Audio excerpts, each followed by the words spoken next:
Hello and welcome to our afternoon edition of Arirang News, coming to you live from Seoul. I'm Jae-in, and it's good to have you with us. President Moon Jae-in has returned to Seoul after a busy 9-day trip to Europe. He received backing for his efforts to bring peace to the Korean Peninsula, most notably from the Pope. But his calls to discuss easing sanctions on North Korea were met with a more muted response. We'll have a full debrief of President Moon's European trip later in the show. But first, we get the latest headlines with Devin Whiting at the News Centre. Devin? Hi, Jung-ho. Our top story this afternoon, military officials from South Korea, North Korea and United Nations Command are meeting for the second time this month. They're at the Freedom House on the South Korean side of the inter-Korean border village of Panmunjom. Each side has sent 3 military officials tasked with verifying that work to remove landmines from the joint security area has been completed. That project, agreed at the last inter-Korean summit, took 20 days and was finished last week. They'll also discuss the schedule for removing firearms and guard posts from the JSA and arrangements to patrol the area jointly. This Friday, there'll be another round of talks between generals from the two Koreas, also related to the comprehensive military agreement. South and North Korea are also holding talks on forestry cooperation today at the Joint Liaison Office in Kaesong, just north of the border. It's one of several rounds of dialogue the two Koreas agreed to hold when high-level officials met last week. Oh Jung-hee reports. Delegations of South and North Korea are meeting on Monday at the Joint Liaison Office set up in North Korea's border town of Kaesong to discuss forestry cooperation. It's one of several rounds of inter-Korean talks agreed to be held by the two Koreas at their high-level talks last week. Other discussions for medical care, sports exchanges, and war-torn families are coming up later this month or next month. Seoul and Pyeongyang are sending 3-member delegations for Monday's forestry talks. Seoul's delegation is led by Park Jong-ho, the Deputy Minister of the Korea Forest Service, and Pyeongyang is led by Kim Sung-jun from the North's Ministry of Land and Environmental Protection. According to Seoul, the two sides will be discussing not only urgent issues like controlling diseases and pests and modernizing North Korea's tree nurseries, but also those that require long-term attention, like restoring the overall ecosystem along the Korean peninsula.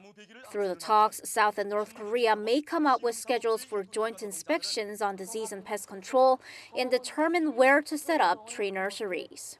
This is the second time Seoul and Pyeongyang are meeting for forestry talks. Their first meeting was in early July, which led to a joint survey at North Korea's Mount Kumgang in early August.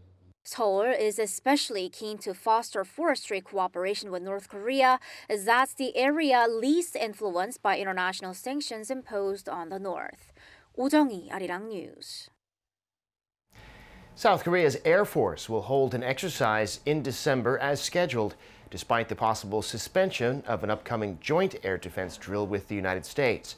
According to Seoul's Defense Ministry on Sunday, the annual Seoul-Washington air exercise, called Vigilant Ace, which had been scheduled for December, is highly likely to be suspended due to the ongoing peace efforts with the North. But the Defense Ministry says no changes will be made to the drill set to be staged by the South Korean Air Force.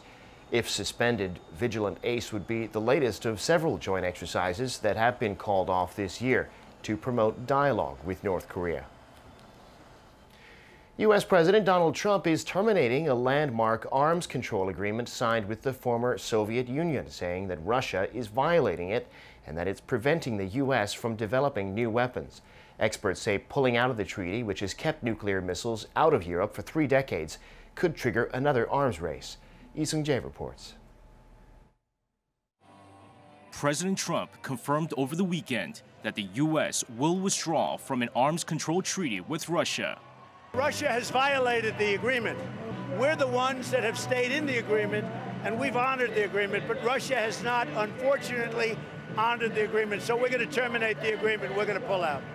The Intermediate Range Nuclear Forces Treaty was an agreement signed in 1987 between the leaders of the United States and the then Soviet Union, banning ground-launched nuclear missiles with ranges from 500 kilometers to 5,500 kilometers. The treaty led to nearly 2,700 short and medium-range missiles being eliminated and ending a dangerous standoff between the two sides. Speaking at a rally in Nevada over the weekend, President Trump accused Moscow of violating the agreement adding both Russia and China have been developing new weapons while the U.S. has not. This comes as Trump's national security advisor, John Bolton, a long-standing opponent of arms control treaties, was reported to have been pushing for a U.S. withdrawal. President Trump did not provide details about the violations, but in 2017, White House national security officials said Russia violated the INF agreement with the development and deployment of a new cruise missile. NATO ministers issued a joint statement shortly after, saying the treaty has been crucial to Euro-Atlantic security, adding they will remain fully committed to the preservation of the landmark arms control treaty. The ministers also urged Russia to come clean about the capabilities of its new missile. In response to Trump's remarks, Russia's Defense Committee Chairman Vladimir Shaminov says such a withdrawal will lead to a further arms race, adding Moscow will not sit idle. Shaminov added that President Trump's statement was not a surprise, saying the U.S. has rejected their proposals for negotiations in the past. Under the terms of the treaty, it would take 6 months for a U.S. withdrawal to take effect. Lee Seung-jae, Arirang News. Back here in Seoul, we're now halfway through the National Assembly's audit of government ministries and agencies. Under the microscope on Monday is the Bank of Korea, as rival parties question the central bank's accommodative rate policy. They also clashed over the BOK's neutrality and independence when setting rates, following recent remarks by top government officials on the need to raise them. The BOK's governor said that if conditions are right, a rate hike could be considered in November, but he insisted it would not come because of government pressure. At the audit of the Seoul metropolitan government, rival lawmakers exchanged barbs over a scandal involving the Seoul subway operator for giving job favors to relatives of its employees. The opposition parties are demanding a parliamentary probe. The Korean government says it will announce measures next month to support the country's struggling shipbuilders. While in the southern port city of Busan Monday, the Minister of Trade, Industry and Energy, Sung Yoon-mo, met with local shipbuilding parts makers to discuss ways to revitalize the industry, which has been reeling from weak global demand and financial problems, including low credit ratings and high debt. The minister said the government will help companies enhance their competitiveness in key technologies and take other measures like providing financial assistance to firms that have lost opportunities to win contracts due to a lack of liquidity. South Korea's exports of cosmetics rose last year as the so-called K-beauty trend continued to grow. The main market was China. Yoon Jung-min has the details. South Korean cosmetics exports have been seeing steady growth over the past few years. According to local trading promotion agency Kotra on Monday, K-beauty exports quadrupled in 4 years to reach $4.96 billion in 2017. Cosmetics exports look strong this year too. Total exports for the January to September period reached $4.6 billion, up 31.4% on year. Greater China was the main market for Korean cosmetics, with some $3.26 billion of Korean beauty products exported to the region last year, up 12.5% from the previous year. Southeast Asia was the second largest importer, with some $530 million of K-beauty imports, followed by North America and Europe. Shipments to all 4 regions saw double-digit increases. Kotra says the number of cosmetics manufacturers jumped from less than 2,500 in 2012 to more than 11,000 last year on the back of increasing popularity of K-beauty. The agency added it expects the cosmetics industry to add new momentum to the domestic economy, creating more new jobs and opportunities. Yoon Jung-min, Arirang News. I'm Devin Whiting, and those are your news headlines.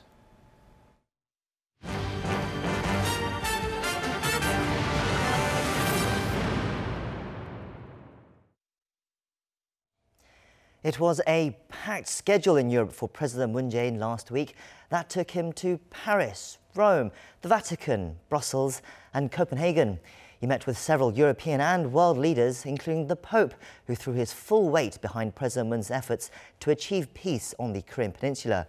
But while European leaders agreed on the need for the complete denuclearization of North Korea, President Moon's calls to consider easing sanctions were not received as well as he might have hoped. To further discuss this, we have today with us Shin Se-min, our chief Blue House correspondent, who was travelling with the president throughout last week. And we also have with us Dr. Pyeongyang from the Yonsei Institute for North Korean Studies for further insights as well. It's great to have you both with us here today. It's a pleasure. Now, let me turn to you first, Se-min. It was a busy week, as I said, for President Moon last week. 5 countries, including the Vatican, meeting over half a dozen heads of state, all in 9 days. But let's start with what went well, and perhaps the highlight of this visit, which was President Moon's visit to the Vatican. I mean, you were there, Se-min. Can you tell us about what it was like and how President Moon was received?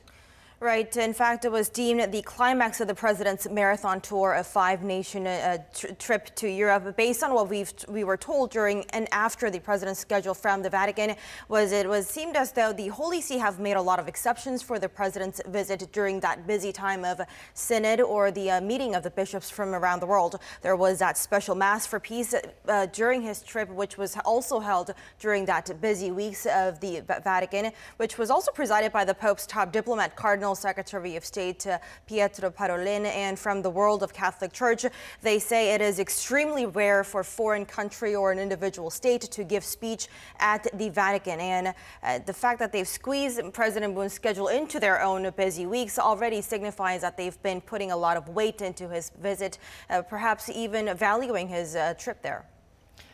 Dr. Bong, Pope Francis gave his full support to President Moon's his efforts towards achieving peace on the Korean Peninsula. What do you think it means for President Moon to have this kind of figure backing what's his mission, should we say? Well, I don't think the Holy See is completely endorsing everything that President Moon Jae-in is pursuing in terms of improving the chance of complete denuclearization of North Korea by easing existing economic sanctions. The Holy Father only confirmed his wish there will be peace and the improvement of human rights situations on the Korean Peninsula. But his position cannot be interpreted as a full acceptance of his readiness to make an official visit to Pyeongyang, as reported by the President's Office, the Blue House. So in that regard, the Moon Jae-in government is rather desperate to make anything positive out of this clearly very disappointing trip to European continent. Before we get to those disappointing details, so President Moon relayed a message from Kim Jong-un to the Pope, which was to invite him to North Korea. So as the Dr. Bong was saying, so the Pope expressed his willingness to do so, but he stopped short of accepting completely. He said he will wait for a formal invitation and then he will see from there. But from everything you saw and the atmosphere you felt there, were there any signs to suggest that he really would go to North Korea at some point? Right, given how the Vatican was flexible in working their own schedule to host President Moon to the Vatican, may trick us into thinking that the Vatican is in fact being also positive for President Moon. But we also have to remember, as Dr. Bong had said, the Pope has yet to give a clear answer to whether or not he will actually visit North Korea in response to the invitation that was relayed by President Moon Jae-in. Of course, all of the hostings and the events that were put for President Moon himself was also amicable and positive. But as to when it comes to dealing with North Korea-related issue, I think we also have to be cautious when it comes to that. And a senior Vatican official also did say after the meeting with President Moon Jae-in and between President Moon and Pope Francis that the Pope will seriously consider making an unprecedented visit to the regime, which is still not an answer of whether it's yes or no, and added that conditions would have to be made before invitation from Kim gets accepted. So that's still an unanswered question that we still have to wait for. Right. According to the statements issued by the Cardinal Secretary of State, Pietro Parolin, then reported in the Vatican News on October 19th, and in response to the question whether the Holy See was getting into preparation for this visit by the Holy Father, he said, no, we have to wait a little now in order to formalize this thing. We only gave the verbal expression of interest as a first step. And there should be a lot of certain conditions that have to be made in order for the Holy Father to actually make the trip to Pyeongyang. And the Holy See is very mindful of the Holy See possibly being manipulated by the propaganda of North Korea, as the case of the Billy Graham, the pastor of the United States, who made 2 visits to North Korea in 1992 and 1994, as a saying that North Korea does not need God or the Bible because they already have the great leader Kim Il-sung. Although Billy Graham and his people in the church deny that interpretation by the North Korea, but that suggests the caution to the Holy See to very carefully consider this possibility. But there's also something that we can look forward to, because Pope did say that, and the Vatican also confirmed that he has plans to visit Japan and Asia next year. So opening up a possibility that there may be another extension of his trip to Asia. And we can't, disregard the fact that Pontiff is fond of carrying out peace during his entire life, a career as the head of the Roman Catholic Church. And I mean, although he's coming from the religious circle, he also has taken part in meddling or interfering with some of the international affairs like the Cuba and the U.S. So I think we still have to keep our hopes high, although some of the things that we've been seeing from last week isn't all that positive just yet. Yes, of course. This Pope is a little bit unconventional, to say the least, compared to the previous popes. So we'll have to see whether this yes or no does become a yes or a no in the future. Let's move on to the rest of President Moon's schedule from last week. So he met with, as I said, several European leaders, including the heads of several United Nations Security Council members, including France and Britain. So North Korea was one of the main talking points, as we can expect. What were President Moon's aims for this trip when he met with these leaders, do you think? And do you think he achieved them at all? If you look at President Moon's 5-nation tour, it started from France, one of the permanent member nations of the United Security Council, meaning that by having President Macron's support on North Korea-related issue, he perhaps wanted to have a smooth process in bringing the European leaders on board to his peace drive. And meeting, like you said, with European leaders, with the UK, the France, 2 of the permanent members of the UN Security Council, he had hoped to bring and convey the idea of the international body start considering the lifting of the international sanctions on North Korea, saying it will facilitate the regime's denuclearization. But as we've spoken in the past couple of minutes, the response we've seen wasn't that warm. Those European nations reaffirmed their stance that North Korea should proceed and show more concrete actions as to the CVID, complete, verifiable, and irreversible denuclearization, the term that we have not been seeing over the past couple of weeks in between the U.S. and North Korea. So, and that acronym was also included in that joint statement of the Asia-Europe meeting, or the ASEM.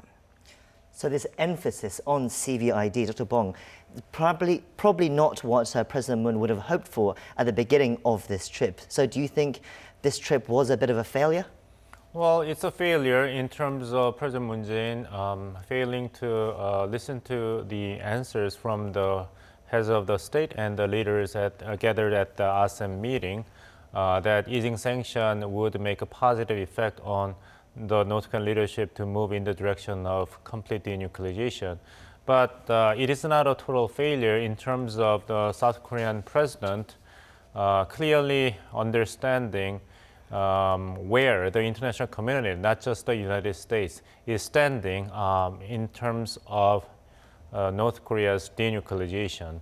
North Korean government once criticized the U.S. government for its quote-unquote gangster-like behavior without keeping its own end of the promises made in the Singapore summit meeting. And the Secretary of State, Mike Pompeo, answered that if the United States is a gangster, then the entire world is gangsters, because the UN Security Council resolutions that impose economic sanctions on North Korea were all passed unanimously in the United Nations Security Council.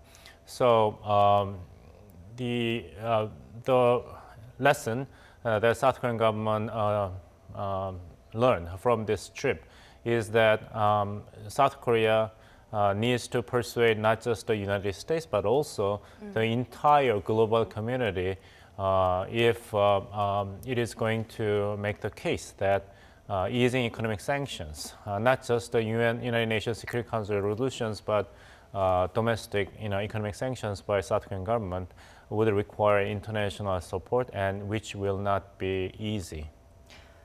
I described it perhaps as a failure, but could it not be described as well also as maybe it was a calculated risk, a calculated play by President Moon to not necessarily send a message to these world leaders, but actually to North Korea? Right, I thought about that, and I had a short conversation with you on this point, that that is why I believe that all were not lost in President Moon's trip to Europe, because this was a very good opportunity for South Korean government to actually tell the North Korean leadership that, listen, we have done everything we could as a mediator and the driver of the the Korean Peninsula affairs, but as clearly demonstrated that there is a very concrete, unwavering international consensus that complete and verifiable denuclearization of North Korea is an absolute condition.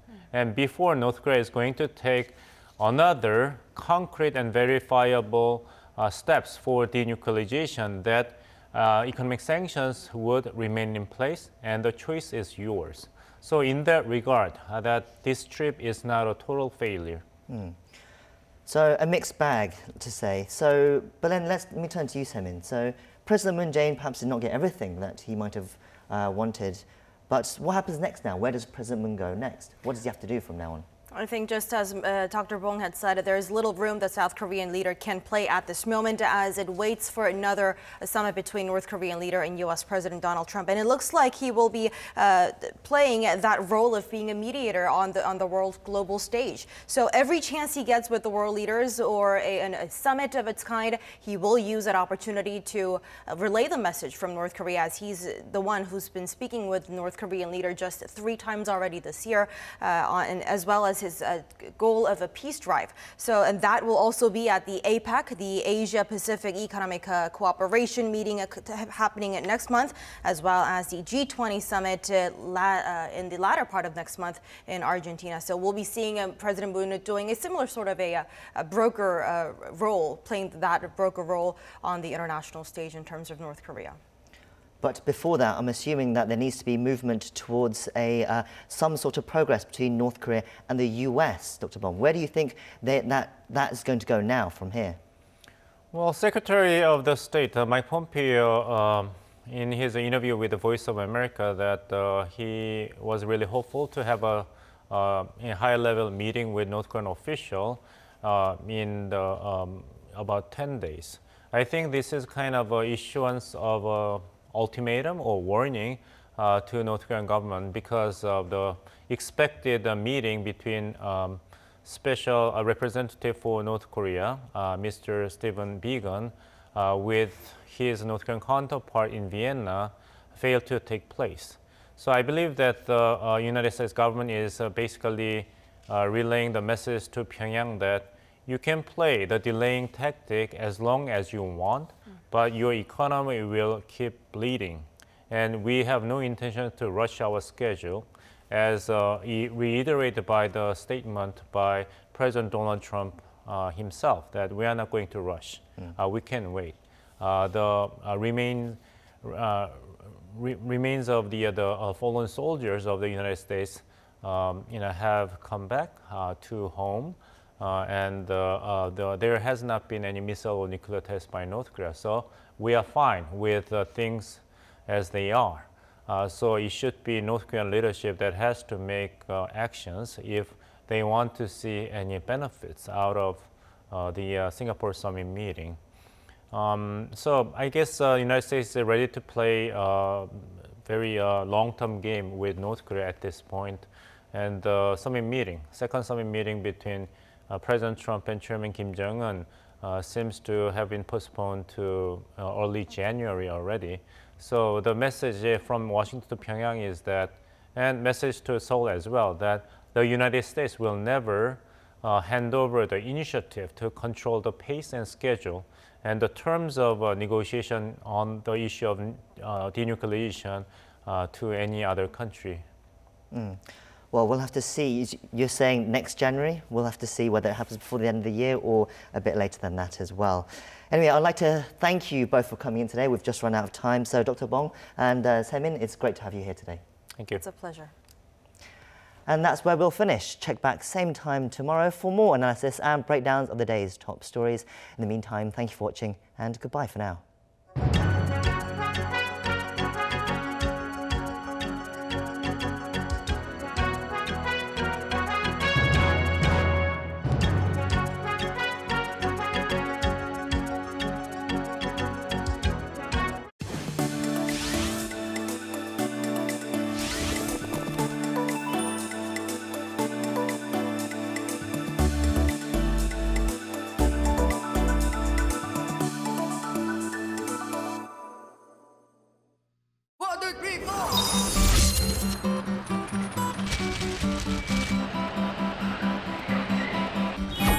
Ghent, the city of free-whelming charm,